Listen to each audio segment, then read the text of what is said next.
আমাদের প্রোগ্রামিং এ লুপের প্রয়োজন হবে। সো আমাদের টাইপস অফ লুপ সম্পর্কে জানা উচিত, যেমন while loop, do while loop, for each loop, যেগুলো আমাদের প্রতিনিয়ত ইউজ করা লাগতে পারে, যার মধ্যে হোয়াইল লুপ খুব কম ইউজ হয় বাট খুব কম। ডু হোয়াইল লুপ তেমন একটা ইউজ হয় না, কারণ অনেক সময় কার্যকর হয় না, যেটা আমরা আসলে চাই, এক্সপেক্টেড রেজাল্ট গুলো অনেক সময় পাই না। তো সেক্ষেত্রে আমরা দেখা যায় ফর ইচ লুপটাকে সবচেয়ে বেশি পরিমাণে ইউজ করে থাকি ফর দ্য লুপিং পারপোজ। তো এখন যদি আমরা একটু প্রথমে হোয়াইল লুপটার স্ট্রাকচার দেখে আসি এবং কেন আমরা হোয়াইল লুপটা ইউজ করি একটু জেনে আসি।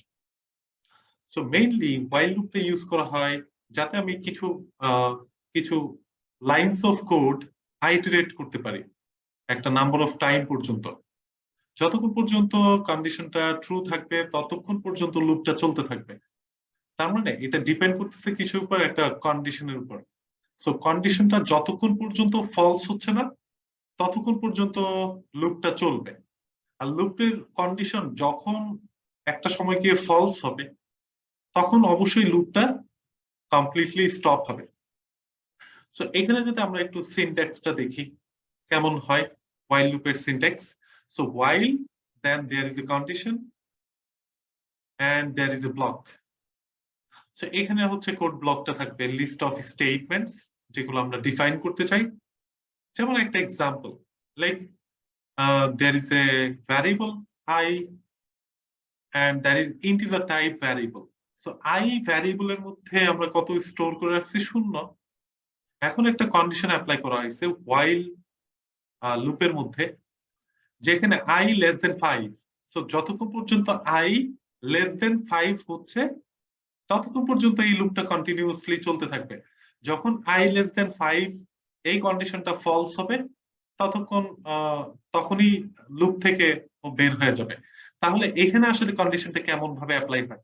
যেমন I less than 5 যদি হয়, এখন তাহলে প্রথমে চেক করতেছি কি I এর প্রথম ইনিশিয়াল ভ্যালু কোনটা? 0, right? So 0। So 0 is less than 5. Is it true or false? So it's true. যদি এটা ট্রু হয় তাহলে সে কি করতেছে? কোড ব্লকের মধ্যে ঢুকবে এবং প্রথমেই প্রিন্ট আউট করবে I এর ভ্যালুটা। তাহলে I এর ভ্যালু প্রিন্ট হলো 0। তারপরে I এর ভ্যালু 1 করে ইনক্রিজ করতেছে। that is a post increment. So post increment করলে কি হয়? I এর ভ্যালুটা 1 করে বেড়ে গেছে। তাহলে I এর ভ্যালু এখন কত? 0 এর জায়গায় এখন আছে 1। ওকে, সো अगेन কন্ডিশনটা চেক করতেছে। So is 1 less than 5? It's true. If it is true, then again print করবে I এর ভ্যালুটা। সো I এর আপডেটেড ভ্যালু কত? 1, বিকজ আমি অলরেডি এখানে আগে ইনক্রিমেন্ট করছি, দ্যাটস ওয়াই। সো I এর ভ্যালু 1 প্রিন্ট আউট হবে, again I এর ভ্যালুটা 1 করে বাড়বে। তাহলে আপডেটেড ভ্যালু যেহেতু 1 I এর, সো 1 থেকে 2 তে কনভার্ট হবে। And then again কন্ডিশনটা চেক করতেছে, is 2 less than 5? It's true. And then again print হবে 2, then I এর ভ্যালুটা আবার ইনক্রিজ হবে, 3 হলো। আবার চেক করতেছে 3 is less than 5, so that is also true. So যদি এটা ট্রু হয় তাহলে সেটা প্রিন্ট আউট করবে I এর ভ্যালুটা, তাহলে 3 প্রিন্ট আউট হলো। সো এইভাবে যখন একটা টাইমে I এর ভ্যালু 5 হচ্ছে ইনক্রিমেন্ট হতে হতে, তখন সেই কন্ডিশনটা কিন্তু তখন ফলস হবে। So 5 is not less than 5, so that is false. So if that is false, then আর কোনো এক্সিকিউশন করবে না, সে লুপের বাইরে চলে আসবে। এটা একটু যদি আমরা অ্যাপ্লাই করে দেখতে চাই, like I can create another project, like Java project. This one is for loops, and then finish. So loops project. Under this project SRC, এটার আন্ডারে একটা ডিফল্ট ক্লাস তৈরি হচ্ছে, ডিলিট করি। আন্ডার SRC একটা প্যাকেজ তৈরি করব প্রথম, সাপোজ টেস্ট। সো টেস্টের আন্ডারে একটা ক্লাস তৈরি করি। So this one is for while loop. Finish. So I can create a main method, main control space enter. Okay, so এখানে একটা কন্ডিশন অ্যাপ্লাই করতে চাই, লাইক integer number 1, একটা simple condition, equal 10. Okay? So if while loopটা যদি আমরা apply করি, while, then there should have a condition. So number 1 is equal 10 হলে সে হচ্ছে কিছু একটা করবে। আমি এখানে বললাম নাম্বার 1 এর ভ্যালুটা 1 করে বাড়বে, তার মানে ইনক্রিমেন্ট হচ্ছে, সো নাম্বার 1 হবে অ্যাকচুয়ালি। এন্ড দেন আবার আরেকটু যদি লুপটা বাড়াইতে চাই, সেটা পরবর্তীতে আমি বাড়াচ্ছি কন্ট্রোল করার জন্য।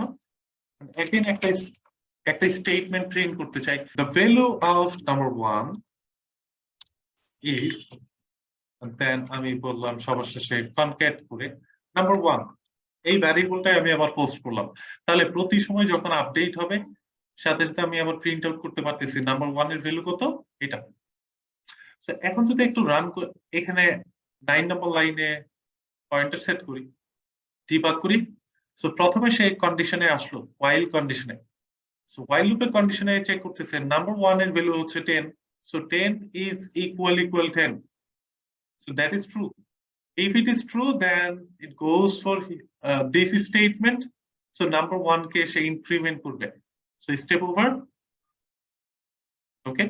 So step over করি আবার, এখন নাম্বার 1 এর উপর কার্সর রাখি, দেখবেন 11, that means 1 হচ্ছে ইনক্রিমেন্ট করলো। And then এখানে প্রিন্ট আউট করবে the value of number 1 is 11, and then again যদি লুপের এখানে এসে কন্ডিশন চেক করে তখনই দেখবে false, because number 1 is 11 and 11 not equal 10, that's why it's false. So say condition থেকে বের হয়ে ফাইনালি কমপ্লিট করবে এক্সিকিউশন। এখন যদি এরকম হয়তো লাইক লেস দেন 12, তাহলে কিরকম হয়তো দেখি ডিবাগ করলে। তাহলে প্রথমে সে চেক করতেছে number 1, that means 10 is less than 12, so it's true, right? So এটা যদি ট্রু হয় তাহলে আমি বলতেছি ভিতরে আসবে, রাইট, কোড ব্লকে। সো স্টেপ ওভার, ওকে আসলো। এখন নাম্বার 1 এর ভ্যালু 1 করে বাড়াবে, নাম্বার 1 এর ভ্যালু 11, দেন এটা প্রিন্ট আউট করবে the value of number 1 is 11, again এসে চেক করতেছে নাম্বার 1 এর ভ্যালু, আপডেটেড ভ্যালু কত, 11। সো এখন চেক করবে কিভাবে, 11 is less than 12, is it true? Yes, so it's true. So true হলে সে এখানে আসবে, দেখি স্টেপ ওভার, এখানে আসলো। নাম্বার 1 এর ভ্যালুটা আরো 1 করে ইনক্রিজ করবে, সো নাম্বার 1 এর উপর কার্সর রাখলে দেখা যাবে 12 হইছে, 11 থেকে 12 হইল। এখন তাহলে আবার প্রিন্ট আউট করবে, আবার চেক করতে আসছে। তো এখন যেটা দেখতে পাবে সে হচ্ছে 12 দেখতে পাবে নাম্বার 1 এর উপর কার্সর রাখলে। So 12 is not less than 12, so it's false. যখন ফলস হচ্ছে সে হচ্ছে কমপ্লিটলি লুপ থেকে বের হয়ে যাবে, স্টেপ ওভার, লুপ থেকে বের হয়ে এখানে এক্সিকিউশন করতেছে, দ্যাটস অল।